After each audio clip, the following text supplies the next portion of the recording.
And welcome back.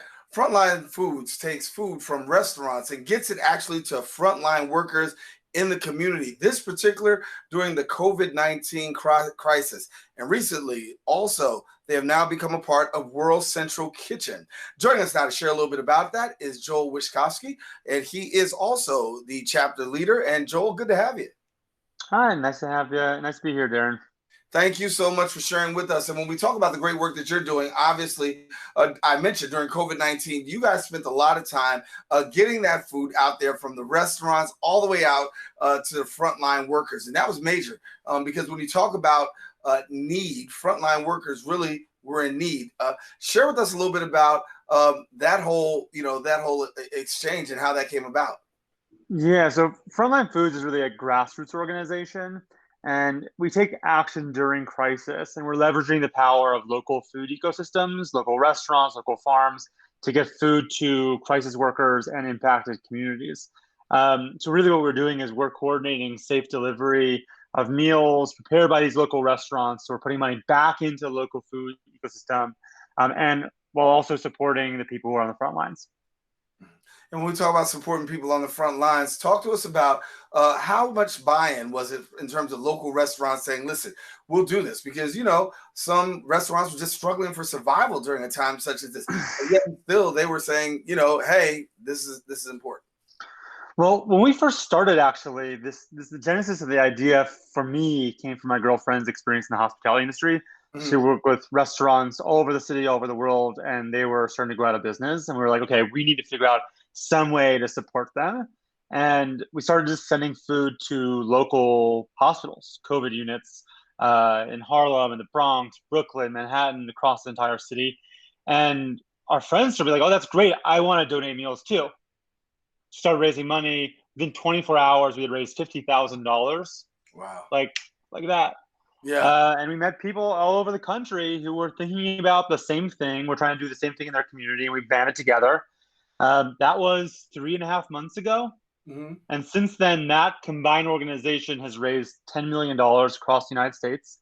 We operate in more than 50 local chapters. And in New York alone, we've raised and spent $1.2 million at local restaurants. And if you think about what that sort of means for both kinds of groups, on one end, you have the money. Hmm. Obviously, COVID-19 has economic impact on a lot of restaurants, people who work at restaurants, the communities that may be undocumented or may not have the same social sort of safety net as other communities who are now out of work. So that money went directly back in the pockets of these local restaurants who were buying food from local farms, or buying services from people who were fixing their grills and delivery people, bartenders, waitresses, et cetera, et cetera. Hmm. And then the other side of it, we really started as an organization to feed these COVID units, nurses and doctors who are at these hospitals. But over time, it's actually sort of morphed into these sort of communities across the city that are having sort of our outsized impact from COVID-19. Hmm. And so, as you continue your work, you became a chapter leader, and talk to us about becoming that. You started small, and obviously, it's grown. It's grown to be a major organization. Talk to us about did it surprise you at all that you would be able to just have this kind of growth over this short amount of time? Yeah, so my day job, I work in technology startups, and I Okay. founded and invest in those kinds of companies. So for me, this kind of speed of organizational development is not new, but I have never seen anything like this. We came up with this idea like middle of March. I think our first delivery was like March 16th. And by April, there were dozens of chapters across the United States. We had raised millions of dollars already. So the speed of which this sort of thing came together, I think, is a result of two things. One, how unprecedented the situation is, and how the community, especially in New York, wanted to come together to be helpful. And then two, the kinds of people that we were sort of bringing together were like, there's no freaking time to waste. We're Right. not sitting around asking for permission to send food to hospitals. We're not asking permission to raise money. We're not asking permission to do whatever. people will join, especially like in New York. They're like, hey, I want to send emails to do fundraising. Great, write the emails. They're like, well, what should I write? I'm like, you tell me what to write. Like, we don't have time for this traditional sort of top-down, I tell you what to do kind of thing. Right. This is an all hands on deck. And interesting, I think you've probably seen it in your own life, COVID-19 and the fact that it was such a big, such a like drastic, such a scary thing all at once. People weren't futzing around with permission. They weren't futzing around with all the sort of BS. Oh, it's Saturday morning. I need to get information. Anyway, I pick up the phone and I call. Right. So you had this like period of time where people really wanted to act. They didn't really want to just ask. Mm-hmm. I don't know Yeah. if that makes sense. No, it makes perfect sense. I mean, in my other line of work, I tell people stop asking for permission, what you have the authority to do, right? Totally. And so if you have the authority to do it, you go ahead and do it, and you went ahead and did it, and now it's actually gone across the world, and now people are really being helped and blessed all across the United States. Talk to us You about. asked. Oh, sorry. I was going to say, the last part of your question was interesting. You had asked about this, being a chapter lead. Mm-hmm. And when we came up with this idea, we didn't know. I mean, how am I going to help a community outside of New York? Like, I'm a New Yorker. I don't know other communities. I'm not connected to restaurants. I'm not connected to donors. So the thing that we did that I think was really unique, we enabled other people in other communities to do this. We're a grassroots organization. And from the beginning, we're like, how do we give the toolkit to other people?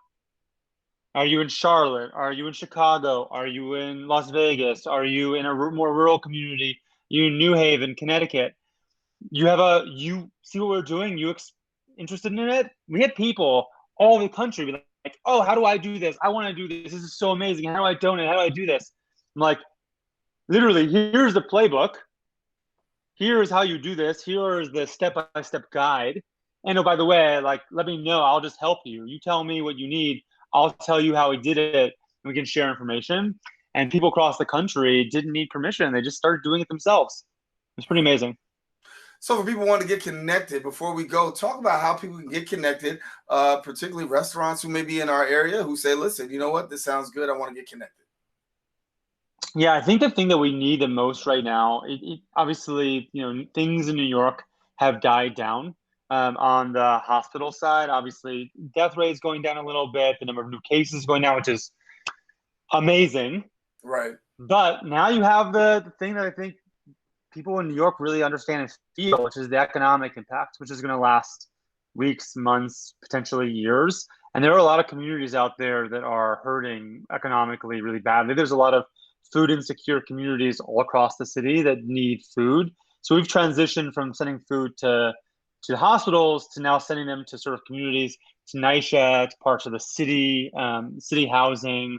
We work with a group called Life Camp, it's a gun violence organization, to identify individuals and communities and groups that have food insecurity, particularly because of COVID-19, and helping them to get food. So we need money. We need support. We need to identify those kinds of communities. So I think for your listeners, there's sort of two things we're looking for. One, if you know of communities that need food insecure, that could use our help, we'd love to hear from you. We're at frontlinefoods.org/New York. Also, if you have money or your company or your organization has grants, we need money to keep doing the thing that we're doing. Meals cost between $10 and $20 per meal. And each one of those goes to support a restaurant and the ecosystem. So money and groups that need food. All righty. Joe Wishkovksy, we'll leave it there. Thank you so much for the great work that you're doing and helping New Yorkers out. Keep it up. And took a little something and went a long way. Thanks a lot. Thank you so much for your time, Daren. All righty. Listen, we're taking a quick break here on Open. Stay with us. We still have more show. We'll be right back. Coming up right after this.